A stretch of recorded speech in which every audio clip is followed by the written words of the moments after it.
हाँ, अपना जीतोगे वहां दंगे करा दोगे। इसीलिए यूपी में भी दंगे आपने कराए थे समाजवादी पार्टी के शासन में। आपने अपना चरित्र खुद खोल दिया अमित शाह साहब।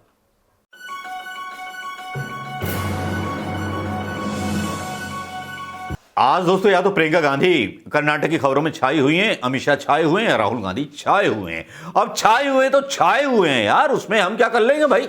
प्रियंका गांधी ने डोसे बनाए, डोसे जला दिए, लेकिन पांचवा डोसा बहुत अच्छा बनाया। लेकिन हम देख रहे थे सोशल मीडिया पर ये सारी बातें चल रही थी। लेकिन कांग्रेस आईटी सेल का चमत्कार देखिए कि उन्होंने वो जलने वाले डोसे सीन हटा दिया। सिंपल रहा कीजिए यार, सिंपल चीजें डाला कीजिए। पहली बार डोसा बनाने का ट्राई किया था होटल में प्रियंका गांधी ने, तो चलिए चलता है, इतना तो चलता है भाई के लिए। भाई इतना तो मोदी भी नहीं करता, अमित शाह भी नहीं करता। अमित शाह तो आता है गुजरात में दंगों की धमकी देता है, बे बीजेपी की सरकार नहीं बनी ना दंगा करवा दूंगा। ये गृह मंत्री का बयान होता है क्या यार? इस गृह मंत्री है या मतलब हिंदू मुस्लिम मंत्री है या क्या है, मैं समझ में नहीं आता। दंतेवाड़ा में नक्सली हमला होता है स्टेट सरकार, लेकिन गृह मंत्री क्या पौआ लगा के सो रहे थे या क्या कर रहे थे अमित शाह? ये तो कोई बताता नहीं। मीडिया भी सवाल नहीं पूछता। मीडिया की तो हालत ऐसी हो गई है, इसको बोलते हैं कि धोबी का कुत्ता घर का ना घाट का। पहले मीडिया के अंजनाराम कश्यप इतने बड़े बड़े चैनल के लोगों की बड़ी इज्जत हुआ करती थी। इन्होंने जो था लोकपाल बिल पर पता नहीं कितनी बड़ी सरकारें बनाई, अरविंद केजरीवाल को बना दी। अरविंद केजरीवाल खुद फंस गया। कहीं अरविंद केजरीवाल को छोड़ो, उस पर अलग से एक वीडियो बन सकता है। ये वीडियो जो है हमारा 11 बजे डाला जा रहा है आज आज़ाद हिंद आवाज़ पर, और अरविंद केजरीवाल पर खबर 24 पर हमारा वीडियो वो भी डल जाएगा, वो भी बना देंगे। बात कर लें कर्नाटक चुनाव की। चलिए बात कर लेते हैं कर्नाटक चुनाव में अब हो क्या रहा है भैया। मोदी जी का जो है ना पूरा हिसाब किताब फटा हुआ है। 40% कमीशन भैया, ये सबसे बड़ा मुद्दा बन गया। और उधर मोदी के नाम पर चुनाव पर जो मोदी के नाम पर जो वोट मांगे जा रहे थे भारतीय जनता पार्टी के द्वारा, वो प्रियंका गांधी ने उसकी हवा निकाल दी। प्रियंका गांधी ने बोला कि कर्नाटक में औलादे नहीं है कि जो गुजरात के लोग जो है स्टेट पे आके मतलब राज करेंगे। प्रियंका गांधी ने एक एक तीर निशाने पर मारा, चुन चुन के मारा, और ऐसा चुन चुन के मारा कि घायल हो गए बीजेपी के लोग कहीं के ना रहे। वैसे मुंह दिखाने के लायक वैसे है नहीं बीजेपी के लोग, क्योंकि पहले ही मतलब कांग्रेस की सत्ता बन चुकी थी, जेडीएस की बन चुकी थी, इन्होंने खरीदारी की। लेकिन राहुल गांधी और प्रियंका गांधी जैसे अब मैच्योर राजनेता की तरह पेश आने लगे हैं। प्रियंका गांधी क्या बोलती हैं, और प्रियंका गांधी साथ में चिकमंगलुरु का रिश्ता याद दिलाती हैं इंदिरा गांधी के साथ। जब इंदिरा गांधी पर इमरजेंसी लगी थी, उनको गिरफ्तार किया गया था, जब वो रिहा हुई तो चिकमंगलुरु से, यूपी से नहीं लड़ी, कहीं से नहीं लड़ी, कर्नाटक के चिकमंगलुरु से वो चुनाव लड़ी थी और भारी मतों से वो जीती थी इंदिरा गांधी। ऐसा ही कुछ राहुल गांधी के साथ चल रहा है। राहुल गांधी को भी संसद सदस्यता ले ली गई है, और आज उन्हीं चीजों को, दोनों चीजों को आज प्रियंका गांधी ने बहुत खूबसूरती के साथ जोड़ करके एक सीधा सिक्सर जड़ दिया हिंदुस्तान की सियासत में।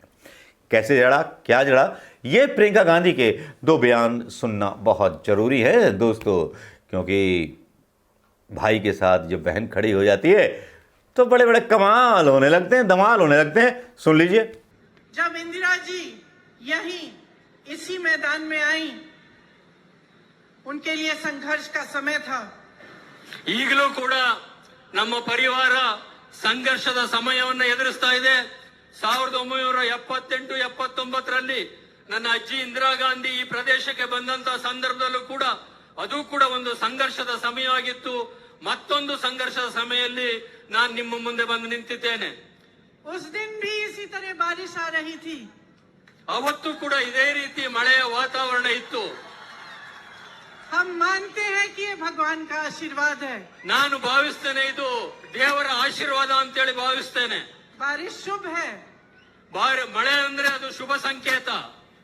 तो ये एक बहुत भावनात्मक क्षण है मेरे लिए कि मैं आज आपके यहाँ सामने खड़ी हूँ, इसी मंच पर, इसी मैदान पर, उसी तरह के मौसम में। ನನ್ನ ಪುಣ್ಯ ಅಂತೇಳಿ ನಾನು ಭಾವಿಸ್ತೇನೆ। ಅವತ್ತು ನನ್ನ ಅಜ್ಜಿ ಬಂದಂತ ಸಂದರ್ಭದಲ್ಲಿ ಯಾವ ವಾತಾವರಣ ಇತ್ತು ಅದೇ ರೀತಿಯ ಒಂದು ವಾತಾವರಣದ ಸಂದರ್ಭದಲ್ಲಿ ನಾನು ಇವತ್ತು ನಿಮ್ಮ ಮುಂದೆ ಬಂದು ನಿಲ್ಲುವಂತ ಒಂದು ಅವಕಾಶ ಸಿಕ್ಕಿದೆ। ಇದು ನನ್ನ ಸೌಭಾಗ್ಯ ಅಂತೇಳಿ ನಾನು ಭಾವಿಸ್ತೇನೆ। और आज दिल से अपने परिवार के तीनों पुश्तों से मैं आपको धन्यवाद देती हूँ। ನಾನು ನಿಮ್ಮೆಲ್ಲರಿಗೂ ಹೃದಯಪೂರ್ವಕವಾಗಿ ನನ್ನ ಕುಟುಂಬದ ಎಲ್ಲ ಸದಸ್ಯರ ಪರವಾಗಿ ಹೃತ್ಪೂರ್ವಕವಾದಂತಹ ಧನ್ಯವಾದಗಳನ್ನ ಹೇಳಲಿಕ್ಕೆ ಬಯಸ್ತೇನೆ। कि जब इंदिरा जी का सबसे मुश्किल संघर्ष का समय था तो यहाँ की जनता चिकमंगलुरु उसके साथ खड़ी रही, आप खड़े रहे और आपने उनका साथ नहीं छोड़ा। ನನ್ನ ಅಜ್ಜಿ ಇಂದಿರಾ ಗಾಂಧಿ ಅವರ ಜೀವನದ ಅತ್ಯಂತ ಕಷ್ಟಕರವಾದಂತಹ ಸಂಘರ್ಷದ ಸಮಯದಲ್ಲಿ ಚಿಕ್ಕಮಗಳೂರಿನ ಜನತೆ ಅವರಿಗೆ ಆಶೀರ್ವಾದ ಮಾಡಿದ್ರು। ಈ ಪ್ರದೇಶಕ್ಕೆ ಬಂದಂತಹ ಸಂದರ್ಭದಲ್ಲಿ ಅದನ್ನು ನಾನು ಯಾವತ್ತಿಗೂ ಕೂಡ ಮರೆಯೋದಿಲ್ಲ। ಅದಕ್ಕೋಸ್ಕರ ನಮ್ಮ ಕುಟುಂಬ ಸದಾ ನಿಮಗೆ ಆಭಾರಿಯಾಗಿರುತ್ತದೆ। उनके खिलाफ भी एक केस लगाया गया और उनको भी संसद से निकाला गया। ಅವರ ವಿರುದ್ಧ ಕೂಡ ಲೋಕಸಭೆಯಲ್ಲಿ ಒಂದು ಕೇಸ್। ऐसी सरकार जिसके बड़े बड़े मंत्री आकर आपको कहते हैं कि ये प्रदेश हमें सौंप दो। ಎಂತ ಒಂದು ಸ್ಥಿತಿ ನಿರ್ಮಾಣ ಆಗಿದೆ ಅಂದ್ರೆ ಕೇಂದ್ರದಲ್ಲಿರ್ತಕ್ಕಂಥ ಮಂತ್ರಿಗಳು, ರಾಜ್ಯದಲ್ಲಿರ್ತಕ್ಕಂಥ ಮಂತ್ರಿಗಳು ಇಂತಿಂತ ಪ್ರದೇಶಗಳನ್ನ ನಮಗೆ ವಹಿಸಿಕೊಟ್ಬಿಡಿ ಅಂತ ಕೇಳುವಂತ ಒಂದು ಸ್ಥಿತಿ ನಿರ್ಮಾಣ ಆಗಿದೆ। जो आपके उम्मीदवारों को आपके सामने खड़े होके कहते हैं इनको छोड़िए, इनको मत पूछिए, अपना प्रदेश हमें दे दीजिए, प्रधानमंत्री जी को सौंप दीजिए। ಇಲ್ಲಿ ಬರ್ತಕ್ಕಂಥ ಬಿಜೆಪಿಯ ರಾಷ್ಟ್ರೀಯ ನಾಯಕರು ಹೇಳ್ತಾರೆ, ಅವ್ರನ್ನ ಯಾರನ್ನ ವಿಧಾನಸಭಾ ಚುನಾವಣೆ ನಿಲ್ಲಿಸಿದ್ದಾರೋ ಅವ್ರನ್ನೇನು ನೋಡಬೇಡಿ, ಅವ್ರ ಬಗ್ಗೆ ಗಮನ ಹರಿಸಬೇಡಿ, ಈ ಪ್ರದೇಶವನ್ನು ಕೊಟ್ಟುಬಿಡಿ, ಮೋದಿ ಅವರನ್ನ ನೋಡಿ ಮೋದಿ ಅವರ ಆಶೀರ್ವಾದಕ್ಕೋಸ್ಕರ ಮತ ನೀಡಿ ಅಂತ ಹೇಳುವಂತ ಒಂದು ಸ್ಥಿತಿಯನ್ನು ಅವರು ಇವತ್ತು ನಿರ್ಮಾಣ ಮಾಡಿದ್ದಾರೆ। ಆ ಮನೋಭೂಮಿಕೆನಲ್ಲಿ ಅವರೆಲ್ಲ ಇದ್ದಾರೆ। क्यों? ಯಾಕೆ ಅಂತ ನಾನು ಕೇಳ್ತೇನೆ। क्या श्री बसवंता जी के बेटे और बेटियां, कुवेम्पु जी के बेटी और बेटियां, नारायण गुरु जी के बेटी और बेटियां अपना प्रदेश अपने आप नहीं चला सकते? ನಾನು ಈ ಸಂದರ್ಭದಲ್ಲಿ ಒಂದು ಪ್ರಶ್ನೆಯನ್ನು ಕೇಳಲಿಕ್ಕೆ ಬಯಸ್ತೇನೆ। ಈ ರಾಜ್ಯದ ಹೆಮ್ಮೆ ಆದಂತ ಬಸವಣ್ಣವರು ಇರಬಹುದು, ಕುವೆಂಪು ಅವರು ಇರಬಹುದು, ನಾರಾಯಣ। प्रियंका गांधी का ये बयान आपने सुन लिया होगा। प्रियंका गांधी के बारे में जो डोसा बनाया, अनोखे अंदाज में बनाया, प्रियंका गांधी ने कर्नाटक चुनाव में खुद बनाया डोसा, बहुत सारी खबरें प्रियंका के आसपास घूम रही हैं। भले ही राष्ट्रीय चैनल के पिल्ले मीडिया ना दिखा रहे हूँ, उसके बारे में तो बात नहीं करेंगे क्योंकि पिल्ला मीडिया तो बात ही नहीं करेगा।